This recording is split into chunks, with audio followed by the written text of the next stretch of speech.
Step into Value Zone. Value zone hyper mart Patancheru. ఇక్కడ ఒక యువకుడు ఉన్నాడు. ఆయన సమస్య ఏంటో తెలుసుకునే ప్రయత్నం చేద్దాం. ఏంటి మీరు ఇక్కడ జగన్మోహన్ రెడ్డి, రేవంత్ రెడ్డి గారి ఫొటోస్ పట్టుకొచ్చారు ఏంటి?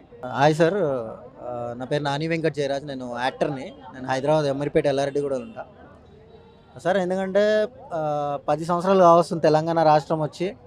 కేసీఆర్ ప్రభుత్వం ఏంటంటే తెలంగాణ కళాకారుల కోసం ఏం చేయలేదు. మాకు ఏంటంటే మా పోరాటం చేస్తున్నాం ఏంటంటే తెలంగాణ కళాకారుల కోసం జాగాలు కావాలి, ఇళ్ల స్థలాలు కావాలి. మాకు కళలు ఉన్నాయి, మాకు కోరికలు ఉన్నాయి. ఏంటంటే చిన్నప్పటి నుంచి మెగాస్టార్ చిరంజీవి గారు, పెద్ద పెద్ద హీరోలు ఎవరైతే ఉన్నారో అందరు సినిమాలు చూసి పెరిగినాం మేము. ఏంటంటే మాకు ఏంటంటే ఏదన్నా మంచి పొజిషన్కి క్రియేట్ చేయి మాకు ఏంటంటే 10 మందికి సహాయం చేయాలనే ఆలోచన కూడా ఉంది మాకు. ఏంటంటే మాకు ఒక అంటే మా పాస్తులు ఏం లేవు, మా డాడీలు తాతలు సంపాదించిన పాస్తులు లేవు, కానీ యాక్టర్ అవ్వాలని ఇంట్రెస్ట్ ఉంది. అంటే ప్రొడ్యూసర్స్ లేరు. సినిమా ఇండస్ట్రీ ప్రైవేట్ రంగం కదా అని చెప్పి ప్రభుత్వాలు కూడా కొంచెం పట్టించుకునే పరిస్థితి లేదనమాట. ఏంటంటే నేను ఒంటరిగా వచ్చి మాట్లాడుతున్నాను ఇది. ఏంటంటే సినిమా ఇండస్ట్రీలో ఏంటంటే ప్రతి ఒక్కళ్ళు ఏదో ఒక అవకాశం వస్తే చాలు అని చెప్పి వెళ్ళిపోతున్నారు అనమాట. అవకాశాలు అడుక్కుంటున్నారు. కానీ ఏంటంటే నేను చాలా ఆడిషన్స్కి వెళ్ళినా, కానీ అసిస్టెంట్ డైరెక్టర్లకు ఫోన్లు చేస్తే కనీసం రెస్పాన్స్ ఇవ్వరు, ఇరిటేట్ అవుతుంటారు. అంటే మళ్ళీ ఫాలోఅప్ చేసుకుంటే ఏదన్నా ఛాన్స్ వస్తుందేమో అనే ఆలోచనతో ఫాలోఅప్ చేసుకుంటాం వాళ్ళకి. కానీ ఏంటంటే ఏ ఒక్కరు సరిగ్గా రెస్పాన్స్ అవ్వరు. అందుకే ఏంటంటే ఇప్పుడు రేవంత్ రెడ్డి అన్న గారు వచ్చారు నూతన ముఖ్యమంత్రిగా. ఎందుకంటే ఫస్ట్ టైం ముఖ్యమంత్రి అయ్యారు ఆయన ఏంటంటే మా బాధలు, మా కష్టాలు అర్థం చేసుకుంటారని చెప్పి ఒక లెటర్ ఇవ్వడం జరిగింది.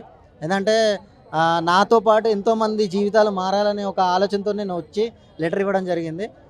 మాకు నిధులు ఇస్తే మేము స్టూడియోలు పెట్టుకుంటాం, మేము జాగాలు కట్టుకుంటాం, మేము ఇళ్ల స్థలాలు తీసుకుని మేము హ్యాపీగా ఉంటాం. మాకు సినిమా ఇండస్ట్రీ అంటే టాలెంట్ ఉండాలి, టాలెంట్తో పాటు అదృష్టం ఉండాలి. ఈ రెండు కలిసి వస్తేనే, దాంతోపాటు అవకాశం కూడా రావాలి. అలా వస్తేనే ఇండస్ట్రీలో నిలదొక్కుంటారు. కానీ ప్రభుత్వం ఇండస్ట్రీకి, ఆర్టిస్టులకి సహాయం చేయాలంటే ఏ విధంగా సహాయం చేయాలి? ఆర్థికంగా NFDC national film development corporation ఉంది ప్రతి పేదవాళ్ళకి. ఎందుకంటే ఇప్పుడు పూణే ఫిల్మ్ ఇన్స్టిట్యూషన్ ఉంది, అందులో ఫ్రీగా నేర్పిస్తారు కొన్ని యాక్టింగ్ స్కిల్స్, డైరెక్షన్స్ డిపార్ట్మెంట్ ఇవన్నీ ఉన్నాయి.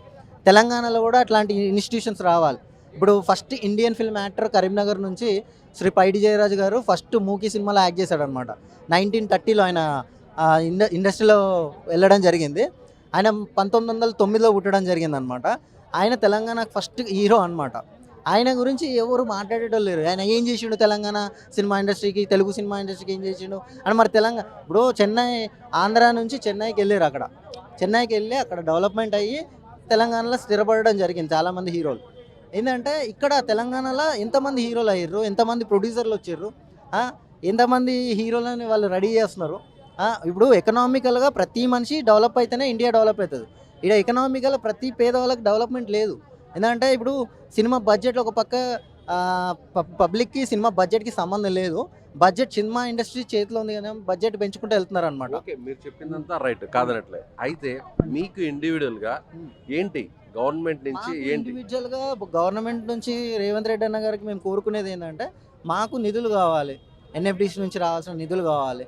సింగిల్ స్క్రీన్ సిస్టమ్స్ సపరేట్గా చేయాలన్నమాట. సింగిల్ స్క్రీన్ సిస్టమ్స్ చేస్తే సినిమా టికెట్ల రేట్లు తగ్గిస్తారు. మళ్ళీ ఇంకోటి ఏంటంటే తెలంగాణ కళాకారులకు ఇప్పుడిప్పుడే డెవలప్ అవుతారు కాబట్టి సబ్సిడీ ఇవ్వాలి, కరెంటు ఛార్జెస్ కొంచెం తగ్గించాలి.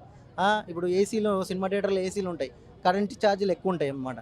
టికెట్ల రేట్లు తగ్గితే జనాలు థియేటర్కి వచ్చి సినిమా చూసే అవకాశం కూడా ఉంటుంది. ఇప్పుడు లేబర్ సినిమా ఒక టైంలో 1000 రోజులు 2000 రోజులు ఆడిన సినిమా అన్ని కూడా నిర్మాతలు కోరుతున్నారు, గతంలో కూడా కోరారు, ఇప్పుడు కూడా అదే నడుస్తుంది వ్యవహారం అంతా కూడా. అంటే మీరు ఒక ఆర్టిస్ట్ అన్నారు, ఏ సినిమాలో యాక్ట్ చేశారు, అసలు దేనిపై ఎలాంటి ఆర్టిస్ట్? నేను ఏంటంటే ఇప్పుడు బలా చోరా బలా అని చెప్పి ఆగస్టు 22కి సినిమా రిలీజ్ అయింది 2022లో. దాంట్లో one of the character play చేశాను అనమాట, ఒక స్విగ్గీ బాయ్, డెలివరీ బాయ్గా. ఇంకోటి ఏంటంటే కాంట్రాక్ట్ అని చెప్పి ఇంకో సినిమా రిలీజ్ అయ్యేది ఉంది, అది ఇంకా రిలీజ్ కాలేదు, ట్రైలర్ లాంచ్ అయింది.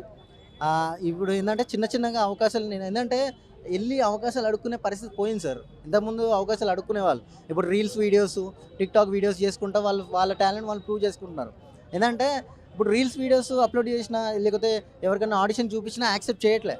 ఏంటంటే వాళ్ళ టాలెంట్ జస్ట్ మీడియా పరంగానే, అంటే జస్ట్ జనాలు చూడడానికి మాత్రమే పరిమితం అయిపోయింది. కానీ వాళ్ళకి అవకాశాల వల్ల డబ్బు, ఎకనామికల్ డెవలప్మెంట్ లేదు, అంటే ఫినాన్షియల్గా డెవలప్మెంట్ లేదనమాట. మేమేం కోరుకుంటున్నామంటే మన రేవంత్ రెడ్డి అన్న గారికి మాకు ఎందుకంటే నిధులు ఇవ్వండి, మాకు ఏంటంటే స్టూడియోలు కట్టుకోవడానికి మాకు స్థలాలు ఇవ్వండి, మేము ఏంటంటే మేము కూడా డెవలప్ అవుతాం, మీ పేరు చెప్పుకుంటాం మేము కూడా. ఎందుకంటే చరిత్ర అనేది ఉంటుంది కదా మీకు. అంటే ఇప్పుడు అట్లా అని మీకు చెప్పి. స్టూడియో కట్టుకోవడానికి మాకు స్టూడియో కట్టుకోవడానికి మీకు ఇవ్వాలంటారా? అవును. అంటే మిమ్మల్ని చూసి ఎందుకు ఇస్తారు, ఏమని ఇస్తారు? ఎవరికి ఇస్తారు మరి? వచ్చారు, ఎవరికి ఇస్తారు? మీరు వచ్చారు సింగిల్ అదే సింగిల్గా వచ్చా, ఆర్టిస్ట్ అంటే సింగిల్గా వచ్చా, సింగిల్గా ఎవరైనా లీడర్ సింగర్గా స్టార్ట్ అవుతారు సార్. ఒక్కళ్ళు రారు, ఎందుకంటే నేను లీడర్ అవ్వడానికి రాలే, నేను యాక్టర్ అవ్వడానికి వచ్చిన. కానీ అందరికీ గ్రూప్లలో మెసేజ్లు పెట్టిన, ఏ ఒక్కళ్ళు పాజిటివ్గా రెస్పాన్స్ అయ్యి రాలే, ఇక్కడ దాకా రాలే.